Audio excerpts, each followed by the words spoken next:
తాకట్లో ఉన్న మీ బంగారాన్ని విడిపించి ఆ రోజు ఆన్లైన్ రేటుకి కొంటాం. Sharma gold company. నమస్కారం, వెల్కమ్ టు సుమన్ టీవీ. నేను గీతాంజలి. ప్రస్తుతం మనతో పాటు శ్రీచక్రపీఠం వ్యవస్థాపకులు, ప్రముఖ జ్యోతిష్య పండితులు బ్రహ్మశ్రీ ప్రదీప్ జోషి గురువు గారు ఉన్నారు. వారితో మాట్లాడదాం. గురుగారు నమస్కారం అండి. శ్రీమాత్రే నమః. దీపావళి శుభాకాంక్షలు.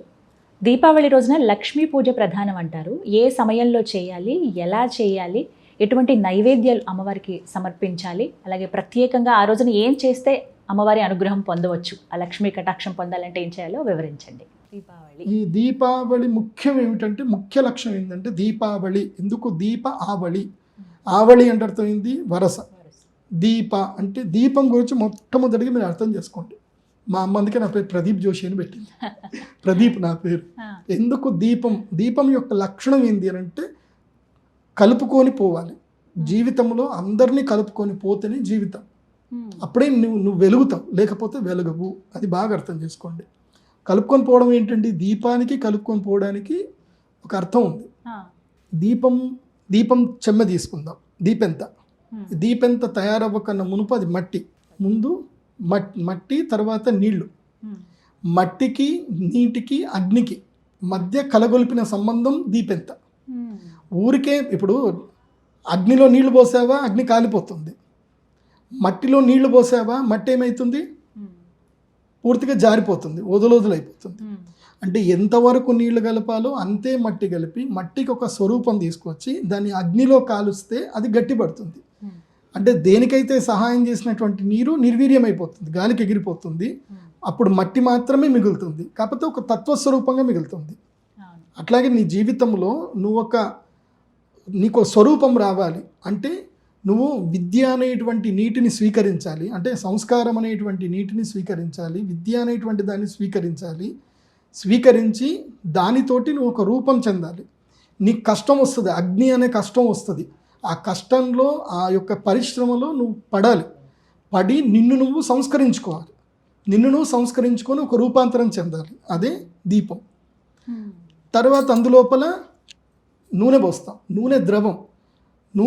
నూనె ఉంటుంది. మీరు మామూలు పత్తికి గనక కాలుస్తే అది కాలిపోతుంది. కానీ అదే నూనెలో ముంచిన పత్తిని గనక మనం వేస్తే అది అనుసంధానం అవుతుంది. అది ఒక బ్రిడ్జ్గా తయారవుతుంది. దీపానికి ఆ దీపం బత్తి బ్రిడ్జ్గా తయారవుతుంది. సో ఇటు అగ్ని ఉంటుంది, ఇటు దీపం ఉంటుంది. మీరు మామూలు దీపం మీద వెళ్ళి నూనె ఇట్లా పోసారనుకోండి, దీపం మారిపోతుంది. అంటే విరుద్ధ పదార్థాలే, కాకపోతే కలిసి మెలిసి జ్యోతినిస్తున్నాయి. సో దీపెంత, నూనె. మీరు చూడండి, మట్టిలో నూనె కలపండి, మట్టి ఎన్నడూ గట్టిపడదు. గట్టిపడుతుందా? పడదు. మట్టి అంతా అట్లాగే ఉండిపోతుంది. అంటే గట్టిపడ్డ మట్టిలో మనం ఏదైతే నూనె పోస్తున్నామో అందులోపల పత్తి వేస్తున్నాము, దీపం వెలిగిస్తున్నాం. అన్నీ విరుద్ధ పదార్థాలే. ఒక్కదానికి పడవు, కానీ పడేటట్టుగా చేసి కాంతినిస్తున్నాం. అట్లాగే మన జీవితంలో మన ఇంట్లోనే మనం చెప్పే మాట ఎవడు వినడు, మనకు విరుద్ధంగానే ఉంటారు. మన ఇంట్లోనే మనకు విరుద్ధంగా ఉంటారు. మన 5 వేళ్ళు ఒక విధంగా ఉండవు. కానీ బుద్ధితో, విచక్షణతో అందరినీ కలగొలుపుకొని నువ్వు విజయాన్ని సాధించాలి. అదే జీవితం యొక్క మర్మం చెప్పేది దీపావళి. సో నువ్వు ఎలా వాడుకోవాలో అందరినీ అలా వాడుకోవాలి. అందరికీ సెటిల్డ్ చేయాలి. అలా కలగొలుపుకొని పోతేనే జీవితం. అది దీపావళి. వ్యాపార లక్షణం కూడా అదే. అందుకే దీపావళి వ్యాపారస్తులకు దీపావళి ఎందుకోసం అంటే వ్యాపార లక్షణమే అది. ఎవరికి ఏది అవసరమో ఆ అవసరాన్ని నువ్వు తీరుస్తూ వెళితే నీ జీవితంలో నువ్వు వ్యాపారంలో సక్సెస్ అవుతావు. సింపుల్. ఎదుటివాడి లేజినెస్సే నీ వ్యాపారం, ఎదుటివాడి యొక్క అవసరమే నీ వ్యాపారం. నువ్వు సంపాదించుకోవడం ఎదుటివాడి అవసరాన్ని తీరుస్తూ వెళితే నీకు వ్యాపారం అవుతుంది. ఇది నేర్చుకో. అవసరాలు తీరుస్తూ వెళ్ళు, వ్యాపారం నేర్చుకో. ఇంకోటి ఏం చెప్తుందంటే Deepavali, satisfy others egos, don't fight them, just satisfy their ego and go with your own way. Egos తోటి వెళ్ళకు. ఈగో తోటి వెళ్ళావనుకో జీవితంలో ఏం సాధించలేదు. ఎదుటివాడికి ఏదో ఒక ఈగో ఉంది, ఆ ఈగో అక్కడి వరకు సాటిస్ఫై చేసి ముందుకెళ్ళిపో. ఏముంది? నమస్తే. వాడు నమస్తే పెడితే నువ్వు నమస్తే పెట్టు, వాడు పెట్టకున్నా నువ్వు నమస్తే పెట్టు. మంచిగా ప్రేమగా మాట్లాడు. ప్రేమగా మాట్లాడిన రూపాయి ఖర్చు అయితే లేదు కదా. సో ప్రేమగా మాట్లాడు. ఒక 2 చేతులతో నమస్కారం చెయ్యు. వీలైతే ఒక స్వీట్ ఇవ్వు. అంతే. అక్కడ దాకా కూడా వాడు వినలేదంటే వాడి ఈగోకి నమస్తే చెప్పేసి పక్కనకి వెళ్ళిపో. కానీ ఫైట్ చేస్తూ, ద్వేషముతో, ఈగో తోటి జీవితం వేస్ట్ చేసుకోకండి, టైం వేస్ట్ చేసుకోకండి. దీపావళి అదే నేర్పిస్తుంది. దీని తర్వాత మనం దీపావళి రోజు లక్ష్మీదేవి పూజ చేయాలి. ఈ లక్ష్మీ పూజ సాయంత్రానికి ప్రాశస్త్యం ఎక్కువగా ఉంటుంది. ఎందుకోసమంటే దీపావళి రాత్రి ముహూర్తము, సాయంత్రం ప్రాశస్త్యం ఉంటుంది. అందుకే ఈసారి దీపావళి 20-21 కొంచెం కన్ఫ్యూజన్లో ఉన్నారు. ఈసారి 20వ తారీఖు నరక చతుర్దశి అయిపోయి సాయంత్రానికి మనకి లక్ష్మీ ముహూర్తాలు వస్తున్నాయి కాబట్టి 20వ తారీఖు సాయంత్రమైనా దీపావళి చేసుకోండి, లేదంటే 21 తారీఖు మార్నింగ్ అయినా పూజలు చేసుకోండి. మీ ఇష్టం. 21 రోజు చేసుకున్న పెద్ద నష్టం ఏం లేదు. కాకపోతే కొంతమంది 21 అంటారు, కొంతమంది 20 అంటారు. నేనేం చెప్తాను అంటే అమావాస్య రాత్రికి ఎప్పుడు పరివ్యాప్తం ఉందో అప్పుడే చేసుకోండి అని నేనైతే చెప్తున్నా. అది మీ ఇష్టం. 20వ తారీఖు సాయంత్రం చేసుకుంటే మంచిది. సో లక్ష్మీ పూజ చేసుకోవాలి. ఆ లక్ష్మీ పూజ చేసుకుంటే ఏం చేయాలి? లక్ష్మీ పూజ కంటే మొదలుగా ఒక స్క్వేర్గా ఒక బట్టను పరచాలి, జాకెట్ బేస్ని పరచాలి, దానిపైన బియ్యం పరచాలి, బియ్యాన్ని లెవెల్ చేయాలి. తర్వాత అష్టదళ పద్మంలాగా తమలపాకులు పెట్టాలి. దానిపైన గోధుమలు, రాగులు, లేకపోతే జొన్నలు, మీరు ఏ ఆహార పదార్థం రెగ్యులర్గా తింటారో అదే పదార్థాన్ని అక్కడ వేయాలి. ఇప్పుడు ఇక్కడ తెలంగాణలో ఎక్కువగా బియ్యం తింటారు, ఆంధ్ర తెలంగాణ కాబట్టి ఇది వేస్తారు. మహారాష్ట్రలో గోధుమలు, వాళ్ళు చపాతీలు ఎక్కువ తింటారు కాబట్టి గోధుమలు వేసుకుంటారు. రాయలసీమలో రాగులు ఎక్కువ తింటారు కాబట్టి వాళ్ళు రాగులు వేసుకుంటారు. సో ఇక్కడ సంప్రదాయం వాళ్ళది. ఆ అష్టదళ పద్మం మీద మధ్యలో అష్టదళ పద్మంలాగా 8 తమలపాకులు 8 దిక్కులు పెట్టి దాని మధ్యలో ఆహార ధాన్యం వేసి దాని మీద కలశం పెట్టాలి. కలశం పెట్టి కొబ్బరికాయ పెట్టి కొబ్బరికాయకి అటు తమలపాకులు లేదంటే మామిడి ఆకులు ఇలా వేసి దీని మీద కొబ్బరికాయ పెట్టాలి. కొబ్బరికాయకి చక్కగా పసుపు పెట్టేసి గంధం అలంకారంతో అమ్మవారి మోము లెక్క మొక్కలు లెక్క అలంకారం చేయాలి. చేసి పైన టోప్ క్యాప్ లాగా ఇట్లా స్క్వేర్ ఇట్లా కలశము స్థాపన చేయాలి.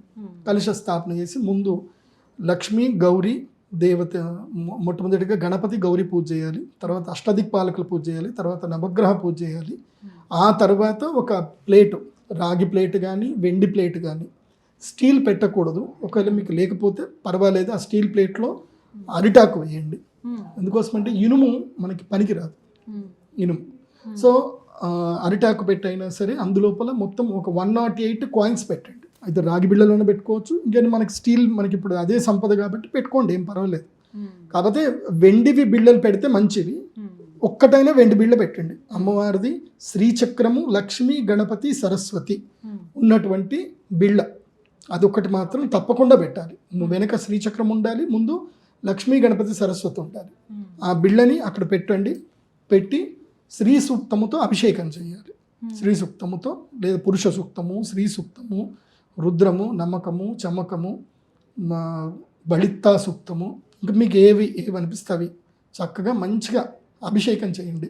ఒకవేళ మీకు అయ్యగారు దొరకలేదు, మీకు యూట్యూబ్లో కూడా దొరుకుతాయి.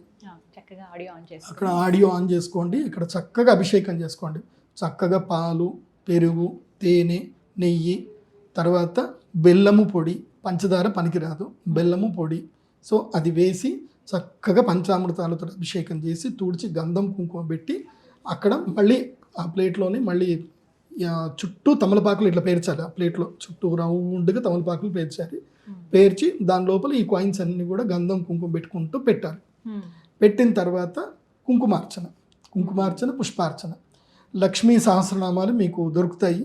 మీకు లలితా సహస్రం వచ్చినా లలితా సహస్రం చదవండి, లేదంటే లక్ష్మీ అష్టోత్తరము, ప్రకృత్యే నమః, వికృత్యే నమః, అమ్మవారి పేర్లు ఉంటాయి. అవి మీకు యూట్యూబ్లో కూడా దొరుకుతాయి, పెట్టుకున్న మీరు వినుకుంటూ చేయొచ్చు.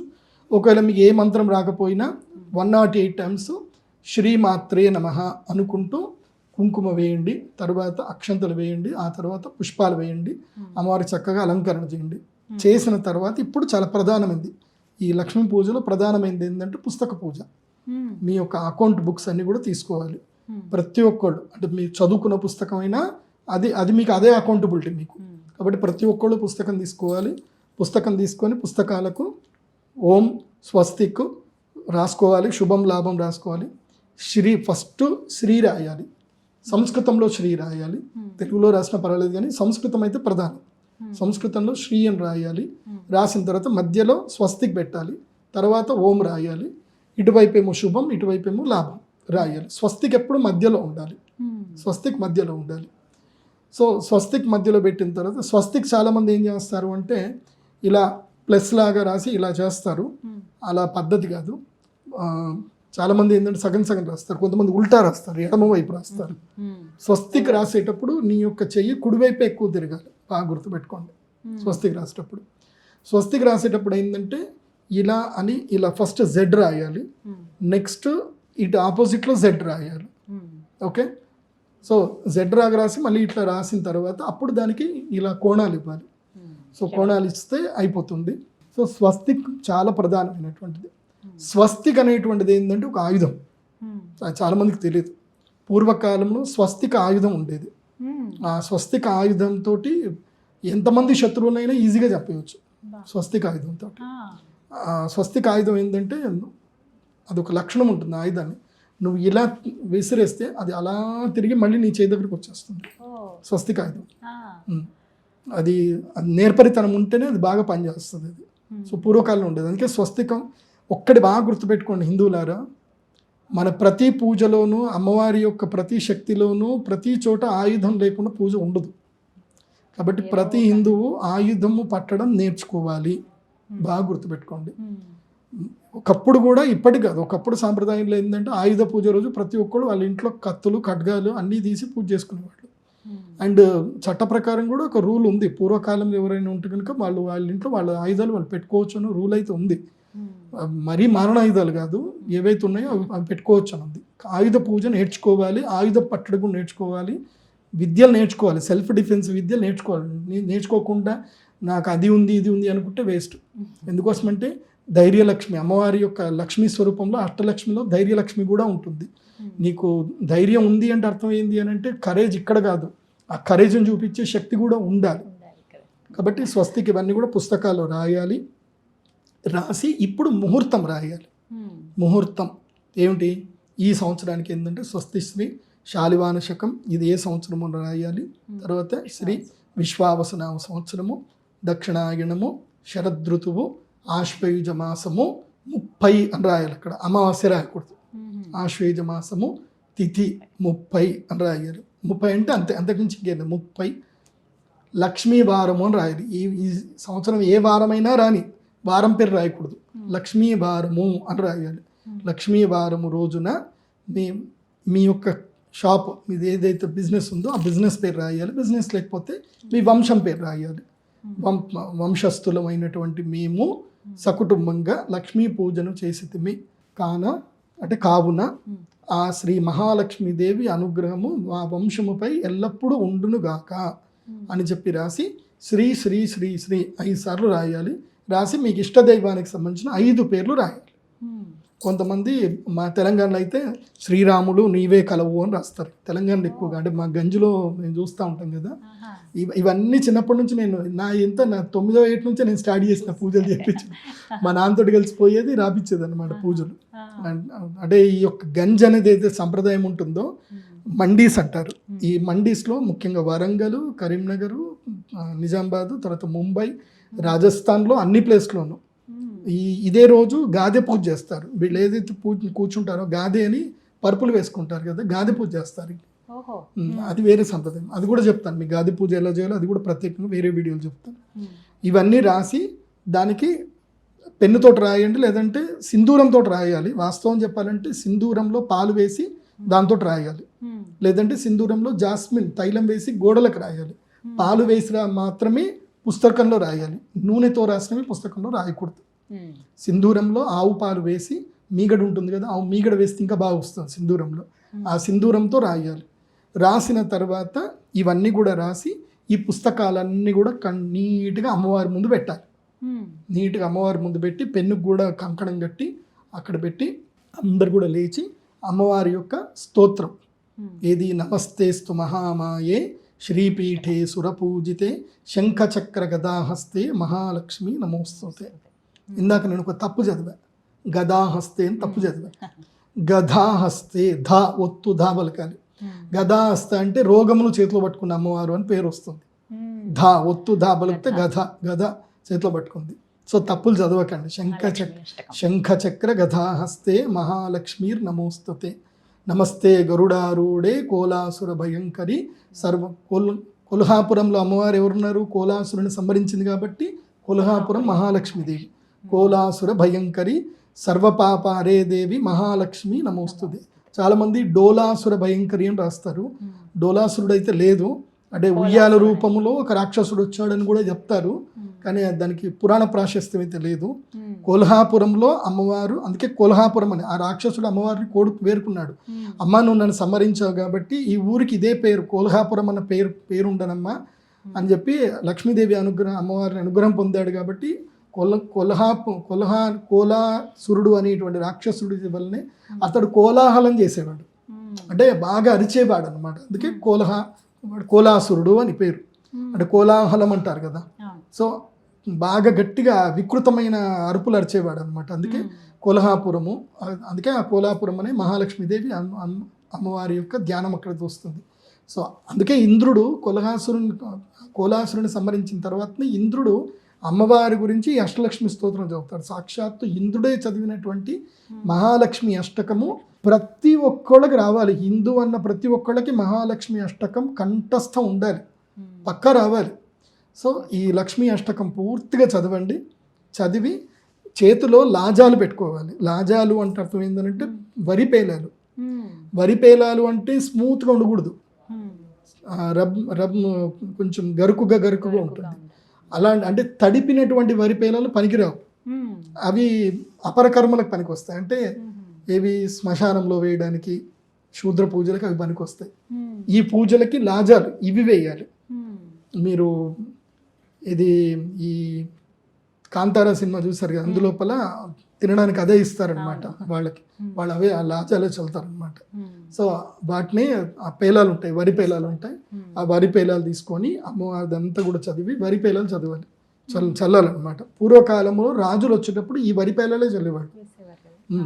సో అందుకే లాజా హోమం అని కూడా ఒకటి అంటారు. సో ఈ వరి పేలాలు చల్లి తర్వాత అమ్మవారికి నమస్కారం చేసి స్వీట్ నైవేద్యం పెట్టాలి. అమ్మవారికి ప్రధానంగా ఇష్టమైనటువంటి స్వీట్ ఏమిటంటే పాలతో తయారు చేసిన స్వీట్లే పెట్టాలి. పాలు, పాయసం కానీ ఏదైనా సరే పాలు ఉండాలి. పాలు ప్రధానంగా ఎందుకోసమంటే ఆమె పాల సముద్రంలో నుంచి పుట్టింది కాబట్టి ఆమెకి పాలతో చేసినటువంటి నైవేద్యం పెట్టాలి. ఆవు పాలతో చేసిన నైవేద్యం పెడితే మంచి సంతోషము, అమ్మవారు ఇష్టంగా స్వీకరిస్తారు. ఆ తర్వాత కొబ్బరికాయ కొట్టి నైవేద్యం చూపించిన తర్వాత హారతి ఇవ్వాలి. జనరల్గా హారతి అమ్మవారి పాటలు ఎట్లా మీకు వస్తే ఓం జయ లక్ష్మీ మాత అని చెప్పి యూట్యూబ్లో కొడితే వచ్చేస్తుంది. చక్కగా పాట ఏం లేదనో ఒక అరగంట సేపు అయినా నిల్చోండి ధ్యానంగా, 15 నిమిషాలు అరగంట సేపు ఉంటుంది. చక్కగా అమ్మవారికి హారతి ఇవ్వండి. హారతి అందరూ ఇవ్వండి. చాలామంది మేము వాళ్ళు ఒక్కళ్ళే పట్టుకుంటారు, అట్లా కాదు. ఒక్కోళ్ళు అయిన తర్వాత ఒక్కోళ్ళకి అందరికీ హారతి ఇచ్చే అనుగ్రహం ఇవ్వండి. కుటుంబ సభ్యులందరూ హారతి ఇవ్వాలి. హారతి ఇచ్చిన తర్వాత అమ్మవారికి చేసిన తర్వాత మంత్రపుష్పము, మీకు రాకపోయినా మీరు మహామంత్ర పుష్పం అని యూట్యూబ్లో కొట్టినా వస్తుంది. మహామంత్ర పుష్పాన్ని పూర్తిగా వినండి, చేతులు పుష్పాలు పట్టుకొని వినండి. యోపాం పుష్పం వేద పుష్పవాన్ ప్రజావాన్ పశువాన్ భవతి. అందులో అర్థం చేసుకోండి. యోపాం పుష్పం వేద అంటే మీరు పుష్పం చేతిలో పెట్టుకొని అమ్మవారికి ఎవరైతే ఈ మంత్రపుష్పం చదువుతారో, వాడు ఎవరికైతే మంత్రపుష్పంలో పుష్ప నివేదన చేస్తారో, పుష్పవాన్ ప్రజావాన్ పశుమాన్ భవతి. ఇక్కడ పుష్పవాన్ అంటే వాడికి పూలు, వాళ్ళ ఇంట్లో పూలు ఉంటాయని అర్థం కాదు. పువ్వులు ఎట్లాగైతే రోజు 10 పువ్వులు ఇస్తాయో అట్లా మీ వంశం వృద్ధి చెందుతుంది. పుష్పవాన్ ప్రజావాన్ పశుమాన్ భవతి. అట్లా మీ ఇంట్లో సంపదలు అలా నిత్య చైతన్యంగా పుష్పాలు ఎలా ఉన్నాయో మీ మనస్సు కూడా నిత్య చైతన్యంగా ఉంటుంది. అలాగే ప్రజావాన్ అంటే చక్కగా వంశం వృద్ధి జరుగుతుంది.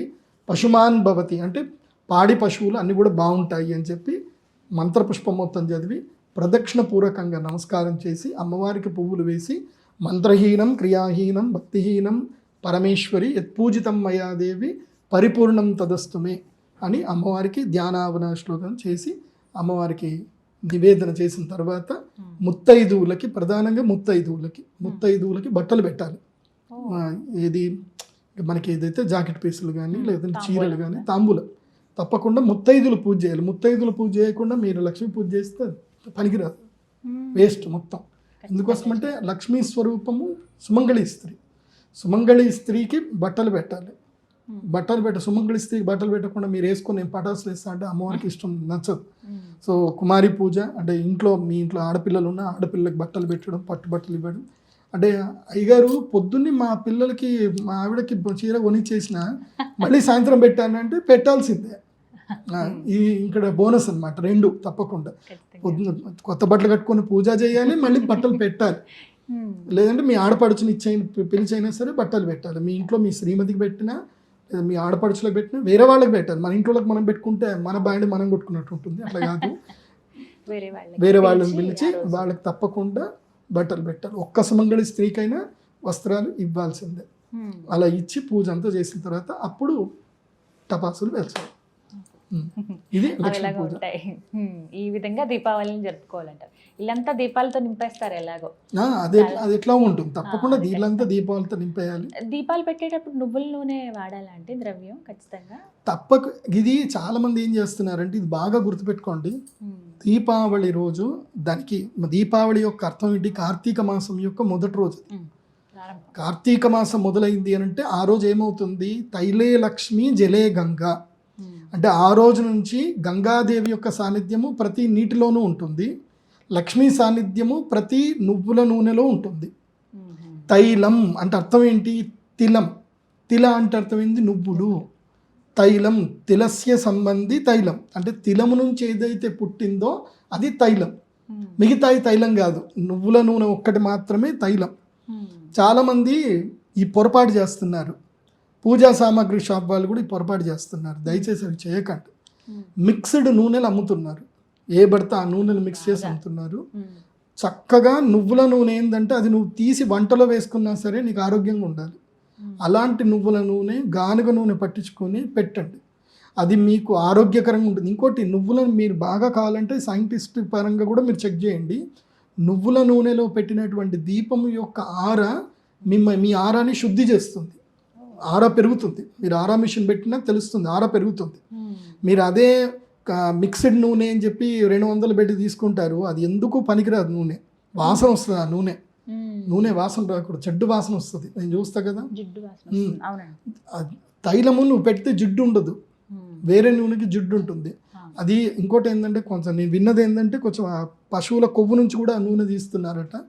దయచేసి హిందువులు ఎవ్వరు కూడా నూనె కొనుక్కున్నా మీరు జాగ్రత్తగా గానుగ పట్టించుకున్న నూనెనే తీసుకోండి. ఇంకా దీపావళికి చాలా టైం ఉంది కాబట్టి మీరు నేరుగా వెళ్ళి ఒక 5 కిలోల నువ్వులు కొనుక్కొని అవి ఎండబెట్టి నేరుగా వెళ్ళి గానుగ తీయించుకొని పట్టుకోండి, మీకు చాలా పుణ్యం వస్తుంది.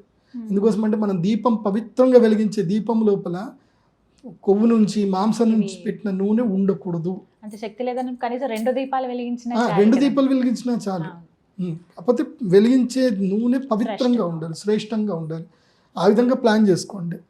ఎందుకంటే ఇప్పుడు వాటర్ లైట్స్ అని చెప్పి కొన్ని రకరకాలుగా వచ్చేస్తున్నాయి, క్యాండిల్ అనేవి. అవి డిజైన్ పర్పరు, మీరు అలంకారం కోసం మీరు ఏమైనా చేసుకోండి. దేవుడి దగ్గర దీపం మాత్రం పవిత్రంగా ఉండాలి, అది బాగా గుర్తుపెట్టుకోండి. దేవుడి దగ్గర దీపంలో మాత్రం కాంప్రమైజ్ అవ్వకండి. మీరు బయట అలంకారం కోసం ఎన్నైనా దీపాలు పెట్టుకోండి, దాని లోపల కావాలంటే మీరు రైస్ బ్రాండ్ నూనె తెచ్చుకోండి, విజయ నూనె తెచ్చుకోండి, ఏ నూనె తెచ్చుకోండి. అంత అవకాశం కూడా ఉండట్లేదు గురుగారు. వాటర్ వేస్తే వెలుగుతున్నాయి, కొన్ని బ్యాటరీస్ తో ఉన్నవి, ఇలా లైట్స్ లాగా ఇలా రకరకాలుగా వచ్చేసాయి, ఎన్నో మోడల్స్. అలంకారంకి ఏమన్నా చేసుకోండి. అమ్మవారి దగ్గర అలాగే గుమ్మం దగ్గర మాత్రం ఇవి ఒక్కటి పవిత్రమైనవి మాత్రం పెట్టండి, అంతే. ఈ విధంగా దీపావళి జరుపుకోవాలి. చాలా చక్కగా, చాలా నీట్గా, డీటెయిల్డ్గా చెప్పారు గురుగారు. అందరూ పాటించే అవకాశం కూడా ఉంది. వ్యాపార స్థలాల్లో చేసుకోవచ్చు, ఇళ్లలో కూడా ఈ విధంగా చేసుకోవచ్చు. ఎక్కడైనా దీపావళి పూజ చేయాల్సిందే. ఇప్పుడు ఒకరికి ఇల్లు ఉంది, వ్యాపారం ఉంది, ఇంట్లో పొద్దున్న చేసుకోవాలి, సాయంత్రం వెళ్ళి వ్యాపార స్థలంలో చేసుకోవాలి. తప్పకుండా ఇంట్లో పూజ చేయకుండా నేను మా ఆఫీస్లో చేస్తాను అంటే ఉండదు, 2 చోట్లనే చేయాలి. కాకపోతే మార్నింగ్ ఇక్కడ లక్ష్మీ పూజ చేసేసుకోవాలి, సాయంత్రం అక్కడ చేసుకోవాలి. ఇక్కడ సింపుల్గా చేసుకోవాలి. మన బిజినెస్ జరిగే చోట మాత్రం నేను చెప్పిన పూర్తిగా గ్రాండ్ లెవెల్లో చేసుకోవాలి. ఇంట్లో అమ్మవారికి ముఖ్యంగా దీపావళి రోజు అమ్మవారికి పూలదండల్లో కమలం పువ్వు ఉండాలి. కమలం పువ్వు లేకపోతే అమ్మవారికి పూజ నచ్చదట. కమలం పువ్వు తప్పకుండా ఉండాలి. అందుకే ప్రతి ఒక్కళ్ళు ఇది బాగా నేర్చుకోండి. ఏ ఇంట్లో అయితే గనక ఈశాన్యములో ఒక చిన్న కుండి పెట్టుకొని కమలం పువ్వులు ఏ ఇంట్లో అయితే ఉంటాయో ఆ ఇంట్లో లక్ష్మీ అనుగ్రహం ఉంటుంది అని అంటారు. కమలం సో కమలం పువ్వు ఇంట్లో పెంచుకోండి. ఆ రోజు కమలాలతోటి అమ్మవారికి పూజ చేసుకోండి, బాగుంటుంది. నేను అందరికి చెప్పేది ఏంటంటే, ఇంట్లో టెర్రస్ ఖాళీ ఉంచకండి, టెర్రస్ లోపల కమల పువ్వులు పెంచుకోండి. కొంతమందికి అంత త్వరగా పెరగవు, అదృష్టం అది కూడా. అంతే, అమ్మవారు అది కూడా మనకు చెప్తుంది. ఇప్పుడు మీకు నేను ఆ మూవీ నాకు బాగా నచ్చింది, కాంతార మూవీలో ఈశ్వరుని పూల తోటలో నెగిటివ్ రాగానే పూలన్నీ వాడిపోతాయి. పూలు నల్లగైపోతాయి అంటే అది తెలుస్తుంది. మీ ఇంట్లో పూల చెట్టు ఉన్నట్టు చనిపోయినా ఇంట్లో పూల చెట్లు ఉండాలి. ఇట్లాగే కమలాలు కూడా ఉండాలి. నెగిటివ్ ఏమైనా వచ్చిందంటే ఇమీడియట్లీ అవి సిమ్టమ్ చూపిస్తాయి, వాడిపోతాయి, తొందరగా వాడిపోతాయి. సో మన ఇంట్లో నెగిటివ్ ఏమైనా వచ్చింది తెలవాలంటే మనకి పుష్పాలే తొందరగా చెప్తాయి. బాగా గుర్తుపెట్టుకోండి. అందుకోసం ఇంట్లో పూల చెట్లు ఉండాలి, తులసి మొక్క కూడా ఉండాలి. తులసి మొక్క అప్పటిదాకా మంచిగా ఉండి తెల్లారేసరికి ఎండిపోయింది అనుకోండి, ఏదో జరిగింది ఇంట్లో అర్థం తెలిసిపోతుంది. నెగిటివ్లు మన కంటితో చూడలేము, ఈ పుష్పాల వల్ల మాత్రమే మనకు తెలుస్తుంది, వృక్షాల వల్ల తెలుస్తుంది. ధన్యవాదాలండి. శ్రీమాత.